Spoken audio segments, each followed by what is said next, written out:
आर्थिक रूप से मजबूत होने का मतलब कर्ज मुक्त होना। कहा जा रहा है कि मोदी जी की नीतियों के कारण भारत आर्थिक रूप से मजबूत हो रहा है, लेकिन देखने में आ रहा है कि पिछले 9 वर्षों में भारत पर कर्ज का बोझ लगभग 3 गुना बढ़ गया है।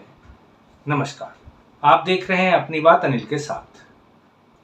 आज की रिपोर्ट दैनिक भास्कर, आज तक, हिंदुस्तान तथा अन्य स्रोत जैसे विकिपीडिया पर आधारित है। अब आइए एक नजर डालते हैं भारत द्वारा लिए गए कर्जे पर। वित्त मंत्रालय की वेबसाइट पर बताया गया है कि मार्च 2023 तक भारत सरकार पर कुल 155.8 लाख करोड़ का कर्ज था और मार्च 2024 तक इसके बढ़कर के 172 लाख करोड़ होने की संभावना है।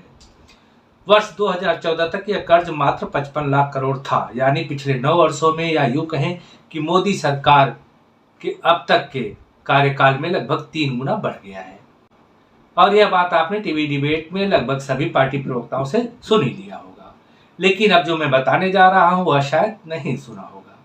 मनमोहन सरकार ने 2004 में सत्ता संभाली थी। उस समय भारत पर कर्ज था लगभग 17 लाख करोड़ का, और जब 2014 में सत्ता छोड़ी गई तो यह कर्ज पहुंच चुका था लगभग 55 लाख करोड़। यूपी के 9 साल के कार्यकाल में यह कर्ज लगभग 3.25 गुना बढ़ गया, जबकि एनडीए की मोदी सरकार ने पिछले 9 सालों में जो कर्ज लिया वह लगभग 2.25 गुना बढ़ा है। अब आप खुद हिसाब लगा लें कि किस सरकार ने देश को कर्ज में डुबोया। हालांकि कर्ज में डुबोने जैसी कोई बात नहीं होती है यदि वह कर्ज कुछ बनाने के लिए लिया हो, लेकिन देश अवश्य डूबेगा जब कर्ज देश चलाने यानी सैलरी और जरूरतों के लिए लिया गया हो। तो मेरा मानना है कि कर्ज सरकारों का नीतिगत फैसला होता है और इसमें कोई बुराई भी नहीं है। यदि हम और आप अपना घर चलाने के लिए उधार लेते हैं और कमाने की कोशिश नहीं करते तो एक न एक दिन इसका दुष्परिणाम भुगतना पड़ेगा, लेकिन यदि वही कर्ज व्यापार बढ़ाने के लिए लेते हैं तो इसके सुखद परिणाम हो सकते हैं। हो सकते शब्द का प्रयोग मैंने जानबूझकर किया है, क्योंकि कुछ लोग जल्दी बिजनेस ग्रो करने के चक्कर में अनाप शनाप कर्ज लेते हैं और अनाप शनाप बिजनेस प्लान करके उस पर काम करते हैं। यह तो था देश पर कुल कर्जे का आंकड़ा।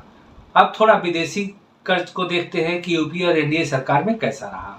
वर्ष 2005 में भारत के ऊपर कुल 10 लाख करोड़ का विदेशी ऋण था, जो 2014 में बढ़कर 31 लाख करोड़ हो गया, यानी लगभग 3 गुना।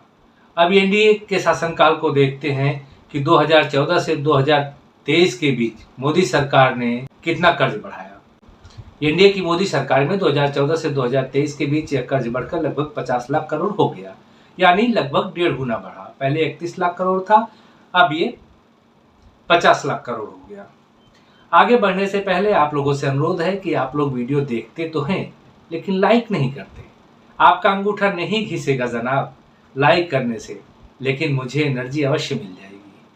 आज की जानकारी बहुत महत्वपूर्ण है, इसे लोगों के बीच शेयर भी करें, और चैनल को सब्सक्राइब नहीं किया है तो कर दें। अब आ जाते हैं मुद्दे पर। सरकार ने यह कर्ज लेकर क्या किया? कुछ लोग कहेंगे यह नीरव मोदी, मेहुल चोकसी और विजय माल्या को दे दिया। तो ऐसे महाशयों को आगे मैं कुछ दिखाने जा रहा हूँ। भारत की बात तो कर ली, जो विश्व में कर्ज लेने की सूची में 8वें नंबर पर है। अब आइए देखते हैं विश्व के टॉप 5 कर्जदार देशों को। 2736 अरब डॉलर कर्ज के साथ फ्रांस 5वें नंबर पर है। तो 2744 अरब डॉलर कर्ज के साथ इटली 4थे नंबर पर और 6764 अरब डॉलर कर्ज के साथ चीन 3रे नंबर पर है। 11,788 अरब डॉलर कर्ज के साथ जापान 2रे नंबर पर है। 21,465 अरब डॉलर कर्ज के साथ अमेरिका पहले नंबर पर है।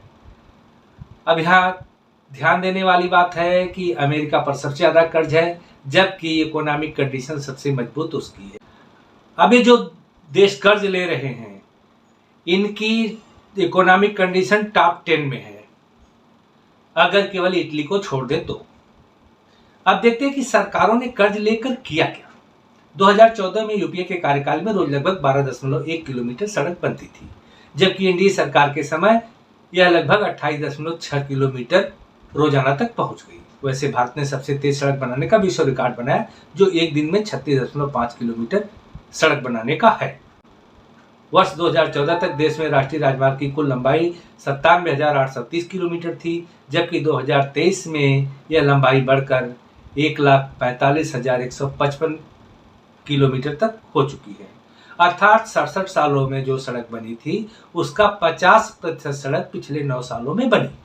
मोदी जी का लक्ष्य था कि 100 लाख करोड़ इंफ्रास्ट्रक्चर पर खर्च करने हैं और वही लगभग 1 लाख करोड़ का कर्ज बढ़ा हुआ है।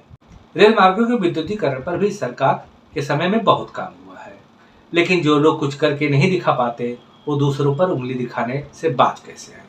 आप इन सड़कों को देख रहे हैं, एक्सप्रेसवे को देख रहे हैं, ये रेलवे लाइंस को देख रहे हैं और देख रहे हैं काम होते हुए। व्हाट्सएप यूनिवर्सिटी में लेक्चर अटेंड करके चले आते हैं टीवी पर अपनी गलतियों को डिफेंड करने। चलिए मैं भी चलता हूँ, लेकिन एक बार फिर आग्रह की वीडियो को लाइक अवश्य कर दें और चैनल को सब्सक्राइब यदि नहीं किया है तो। मिलूंगा फिर अगली वीडियो में, तब तक के लिए नमस्कार, जय हिंद।